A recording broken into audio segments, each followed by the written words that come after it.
অনেকের ছোটোকালে থাকে, বাবার বড় থাকে না, সবাই বয়সে হইতে পারে। তো প্রাইমারিটা অত সিরিয়াস না, কিন্তু যখন সেকেন্ডারি হবে তার কিছু কিছু আর অন্য কারণ থাকে, কিডনি নষ্ট হওয়া, ডায়াবেটিস, যদি ডায়াবেটিস একটা অনেক সময় ম্যানিফেস্টেশন, এটা আবার অনেকে না বুঝে ওষুধ দিয়ে দেয় আর কি। আমরা দেখেছি তার সব কিছু ঠিক আছে, তার বয়স অনুযায়ী গ্রোথ ঠিক আছে, যদি সে প্রস্রাবটা পরপর 3 মাসে 2-3 বার করে এবং যেটা তার পার্সোনাল লাইফ হ্যাম্পার করে, তখন আমরা ওষুধ দিয়ে থাকি। তো ওষুধের মধ্যে আমার প্রথম হলো ফ্লুইড ব্যালেন্স। ফ্লুইড হলো অধিকাংশ যে আমরা 24 ঘন্টা যে পানি খাই, 80 ভাগের সাধারণত আমরা এদেরকে বলি যে সন্ধ্যার আগে খেতে, মাত্র 20% সন্ধ্যার পরে খেতে বলি, এবং যত কম খাওয়া যায়। ঘুমের আগে প্রস্রাব করে শুতে বলি, এবং ঘুমে 1 ঘন্টা পানি খাওয়া বন্ধ রাখতে বলি। এছাড়াও 5টার পরে যে পেপসি, কোক এগুলা খাবে না। আর অনেক সময় কনস্টিপেশন থাকে, যাদের পায়খানা কষ্ট হয়, ওইটার সাথে আবার এটা অ্যাসোসিয়েটেড থাকে অনেক সময়, ওইটার জন্য দেখা যায় বারবার হচ্ছে। তো কোষ্ঠকাঠিন্য ঠিক না করলে এটার ওষুধ দিয়েও অনেক সময় লাভ হয়। আর আমরা বাচ্চার গ্রোথটা দেখি, বয়স বেড়ে ওঠাতে ঠিক থাকে, তো ধরে নিতে হবে যে এটা প্রাইমারি, এবং যদি কন্টিনিউ করে 5 বছরের পরে, তো সব ক্ষেত্রে কিন্তু চিকিৎসা লাগে না।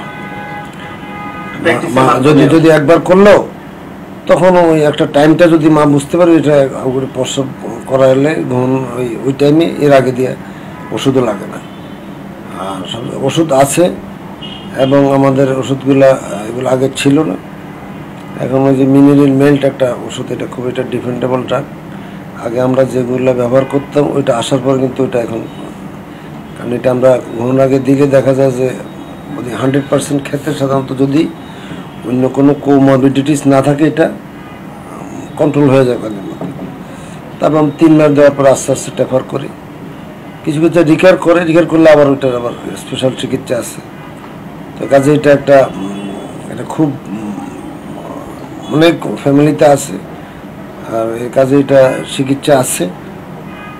আর শিশু বিশেষজ্ঞ যারা, কিডনি বিশেষজ্ঞরা সবাই মোটামুটি ম্যানেজ করতে পারে, এবং এই জন্য এটা নিয়ে ঘরে বসে থেকে স্কুলের ওদের প্রস্তাব করে সে ঘুমাইতে পারবে না, স্কুলে গিয়ে স্কুল অ্যাক্টিভিটি কমে যাবে, এটা এফেক্টটা তো খুব খারাপ।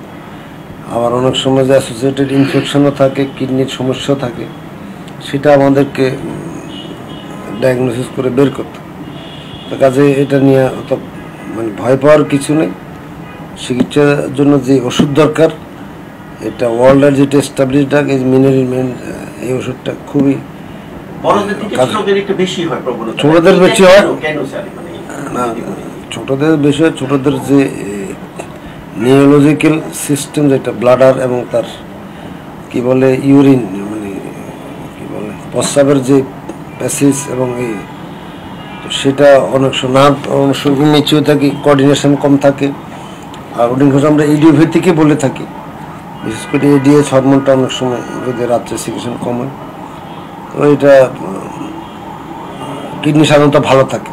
এটা বাংলাদেশ সব ওষুধ আছে, কোথাও যাওয়ার দরকার নাই, এটা ভালো হয়ে যায়, এটা নিয়ে টেনশনের কোনো কারণ আমরা মনে করি না।